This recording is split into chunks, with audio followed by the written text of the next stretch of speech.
well, I shouldn't even go there. I guess Obama got in trouble with that one. Work with and support the commercial banking system. So one of the things that the Bank of North Dakota does is it doesn't necessarily compete against the commercial banks. It partners with them. And there's a key distinction there, obviously, that the banks are hinging their support or lack of support on. So the banks now, the Washington Bankers Association has gotten comfortable enough with the direction that we're going that they've gone from hard opposition to neutral on the bill, which was an amazing step as far as I was concerned. That's because in North Dakota, the North Dakota Bankers Association likes the Bank of North Dakota because they've built this symbiotic relationship where they work together. They don't compete against each other. So in one sense, they go into these things called participation loans. So if you've got a farmer that needs $5 million to get to harvest, right? Because you got to pay supplies or whatever. We'll go to the ABC Community Bank. ABC Community Bank either does not have the capacity to do $5 million or is limited by statute or whatever, the regulations, I mean. That ABC Bank will come to the Bank of North Dakota and say, will you participate with us and provide the other $3 million in credit? So the Bank of North Dakota is happy. They've got a $3 million loan deal. Bank of ABC is happy because they got a $2 million deal. The farmer is happy because they got the money they need. Everybody's happy. Another reason that the ABC Community Bank is happy is that they didn't have to go to DEF Bank to get that extra funding. So they don't have to worry about their competitors stealing their customer. So the Bank of North Dakota provides this type, and that's how it leverages access to credit to all their small businesses because it allows all these other banks to participate with it and thereby increases the amount of money that they can lend out.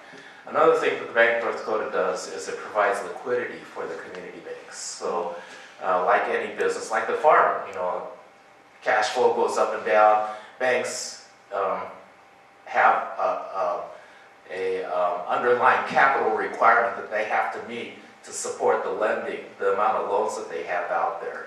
And depending on the lending or where their capital base, equity base is, they may need liquidity. So they'll go to the Bank of North Dakota, which provides them with that liquidity. So in North Dakota, it's really interesting because since this credit crisis has started, North Dakota has had no bank failures whatsoever.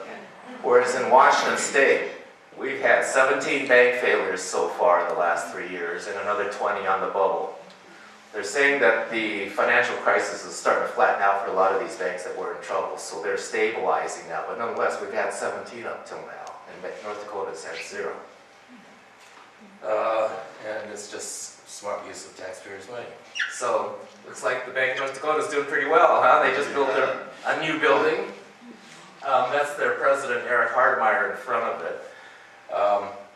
I went back to North Dakota last summer just out of curiosity to see what is this thing that I've been trying to emulate. So I got a chance to talk with the president, got to tour the premises and all of that stuff. But the most important piece of information that I took away from that visit that he gave me is that you have to make sure that bankers are running the bank. You can't have economic development people running the bank.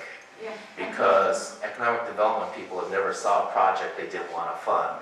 And that's the surest way to get into trouble. So you have to make sure that the bank is making sound banking decisions. We're into this thing for the long term. What we're doing is building a legacy institution that will last 100 years from now. So we're not looking at it as a panacea to grow like this right now and say, this is going to get us out of our economic problems right now. That's not the goal. Although it can do that if we sufficiently capitalize it initially. But the real goal is to be consistently building something, the piggy bank for our grandchildren, so that when they need access to capital, we can actually create such an institution that we can operate independently of the economic conditions pretty much in the rest of the country. We can fund all of our infrastructure needs. We can do those things that the rest of the country is just struggling to do right now. If you look at any other country that has its own publicly owned bank, they seem to be doing okay. You look at Brazil, India, China. I mean, granted, we're in this whole global economic system and nobody is completely divorced from it. But if you have the ability to create money for yourself and to fund through leveraging all of the projects that you need to keep your economy going, you're going to do okay. And that's what we can do here in our state. So, Question. anyway. Question. Yes. How much does that guy make a year? He's a public employee, Well, so I don't know. It's not what the Wall Street bankers are, I'll tell you that. And he gets a regular pension like any other state employee. yeah, there's fire chiefs in Los Angeles making $300,000 a year. So the fact is, a public employee. Although some people are, excuse me, saying that you need to have smart people, experienced people running this institution, so I'm sure that they're not going to come cheap. On the other hand, it's not rocket science either. So I don't think that we need to be paying, you know, those top competitive salaries that Wall Street people are expecting. Yeah, no. In fact, the original bill that I had, 3162, had a salary cap built into it, no more than 10 times what the average worker is making in the bank. I pulled it out of the most recent version. You know, I think since it will be a public entity and the governing board will be publicly elected people directly accountable back to the people, that's sort of the self-limiting factor.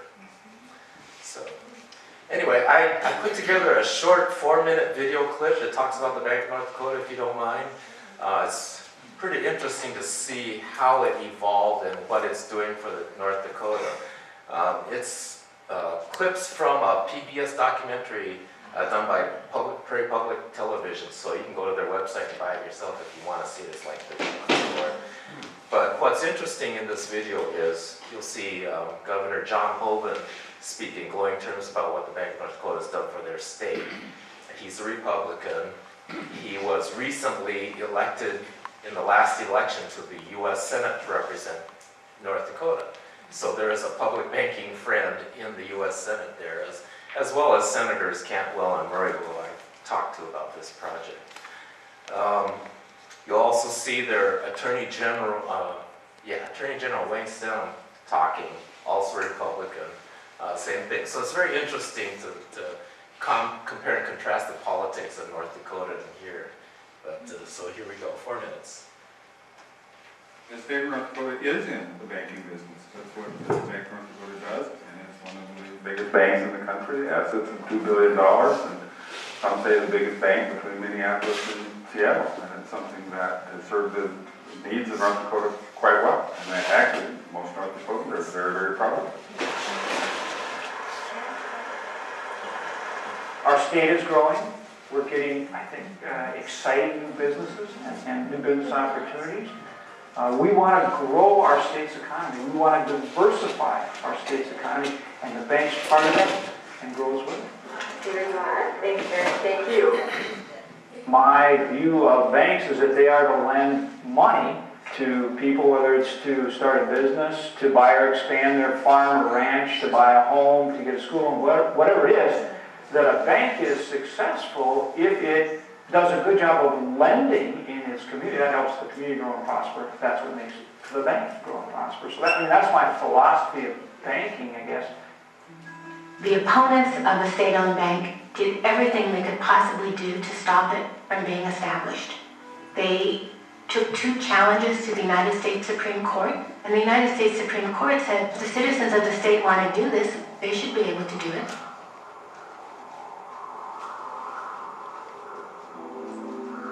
And then there's a drought in the 1920s. And these farmers just had to see that dream turn sour when they couldn't pay not only the principal, but the interest on the loan that they had with the bank. And people would write notes to the bank on a torn sheet of paper I would send it to you, but I don't have any. We don't have a crop. I haven't had a crop this year. I didn't have a crop last year. They didn't have money to even feed themselves, much less to pay a bank loan. The bank tried to collect the money. The Bank of North Dakota representative would just say, I can't take money from these people. They don't have any.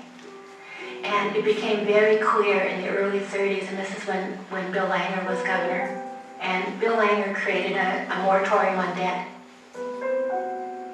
So the bank stopped doing any kind of foreclosure and then allowed them to stay on the farms.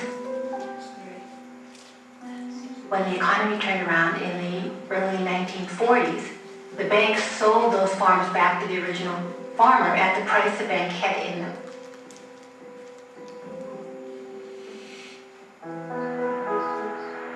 The Bank of North Dakota is doing amazingly well given the worldwide economic crisis that we're in. It's as strong as it's ever been. The fact that it isn't suffering any of the fallout from the financial crisis that the other banks are, I think attests to really the strength of the bank and actually the bank's mission.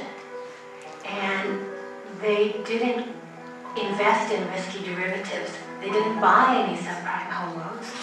It didn't fit the way that they did business. During the last 90 years, the bank has returned $500 million to the state's general fund.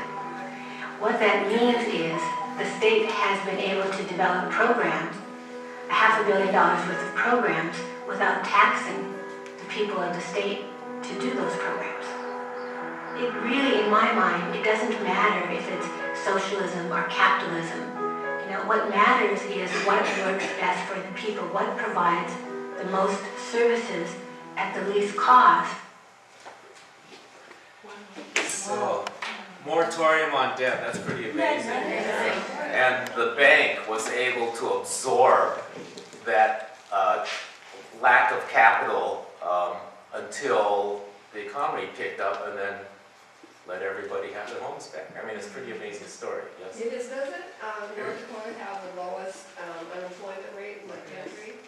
Yeah, I'll get to that point too, yes. They're also having an oil boom. They're having an oil boom and that is a big part of their success, yes? That $500 million they returned, what was the time frame on that? Was that in the last 9 years? Well, it's a little over $500 million for the last 90 years. 90 years. But most of their success has been within the last decade and a half, I think it is, a couple decades. So,